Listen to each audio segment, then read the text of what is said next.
एक बार एक कांग्रेसी नेता को पूछा गया था कि देश की समस्याओं का समाधान करना है तो 2 वाक्य में बताइए। कांग्रेस के एक नेता ने जवाब दिया था, वो मुझे आज भी अच्छा लगता है। ये कोई 40 साल पहले की बात है।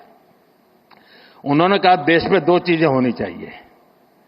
एक, पॉलिटिशियंस ना कहना सीखे और ब्यूरोक्रेट हाँ कहना सीखे।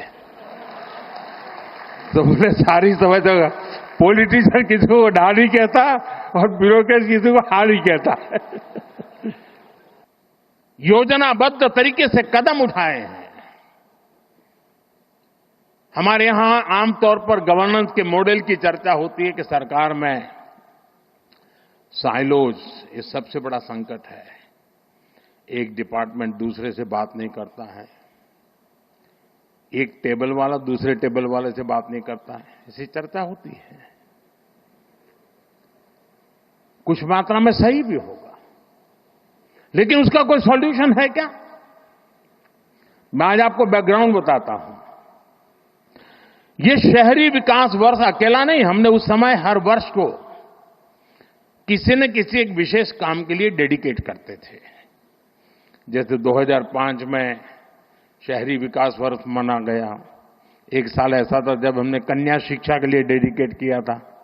एक वर्ष ऐसा था जो हमने पूरा टूरिज्म के लिए डेडिकेट किया था। इसका मतलब ये नहीं कि बाकी सब काम बंद करते थे, लेकिन सरकार के सभी विभागों को उस वर्ष अगर फॉरेस्ट डिपार्टमेंट है तो उसको भी अर्बन डेवलपमेंट में वो कंट्रीब्यूट क्या कर सकता है, हेल्थ विभाग है तो अर्बन डेवलपमेंट ईयर में कंट्रीब्यूट क्या कर सकता है, जल संरक्षण मंत्रालय है तो वो अर्बन डेवलपमेंट में क्या कंट्रीब्यूट कर सकता है, टूरिज्म डिपार्टमेंट है तो वो अर्बन डेवलपमेंट में क्या कंट्रीब्यूट कर सकता है। यानी एक प्रकार से whole of the government approach, इस भूमिका से ये वर्ष मना। और आपको याद होगा जब हमने टूरिज्म ईयर बनाया तो पूरे राज्य में, उसके पहले गुजरात में टूरिज्म की कल्पना ही कोई नहीं कर सकता, विशेष प्रयास किया गया। उसी समय एड कैंपेन चलाया, कुछ दिन को गुजारो गुजरात में। एक एक चीज उसमें से निकली। उसी में से रणोत्सव निकला, उसी में से स्टैच्यू ऑफ यूनिटी बना, उसी में से आज सोमनाथ का विकास हो रहा है, गिर का विकास हो रहा है, अंबाजी का विकास हो रहा है, एडवेंचर स्पोर्ट्स आ रही हैं। यानी एक के बाद एक चीजें डेवलप होने लगी। वैसे ही जब अर्बन डेवलपमेंट ईयर बनाया, और मुझे याद है मैं राजनीति में नया नया आया था और कुछ समय के बाद हम अहमदाबाद म्युनिसिपल कॉर्पोरेशन सबसे पहले जीते।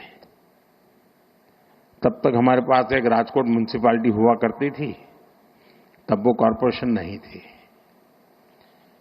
और हमारे एक प्रहलाद भाई पटेल थे, पार्टी के बड़े वरिष्ठ नेता थे, बहुत ही इनोवेटिव थे, नई नई चीजें सोचना उनका स्वभाव था। मैं नया राजनीति में आया था तो प्रहलाद भाई एक दिन आए मिलने के लिए।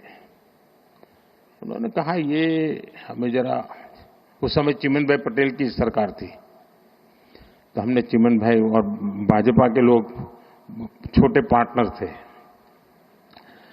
तो हमने चिमन भाई को मिलकर के समझाना चाहिए कि ये जो लाल बस अहमदाबाद की है उसको जरा अहमदाबाद के बाहर जाने दिया जाए। तो उन्होंने मुझे समझाया। फिर मैं और प्रहलाद भाई चिमन भाई को मिलने गए। हमने बहुत माथापच्ची की। हमने कहा ये सोचने जैसा है कि ये लाल बस अहमदाबाद के बाहर गोरा, गुमा, लांभा, उधर नरोड़ा की तरफ आगे, देहगाम की तरफ, इधर कलोल की तरफ आगे, उधर साणंद की तरफ आगे, उसको जाने देना चाहिए, ट्रांसपोर्टेशन का विस्तार करना चाहिए। तो सरकार के जैसे सचिवों का स्वभाव रहता है, यहां बैठे हैं सारे, उस समय वाले तो रिटायर्ड हो गए हैं,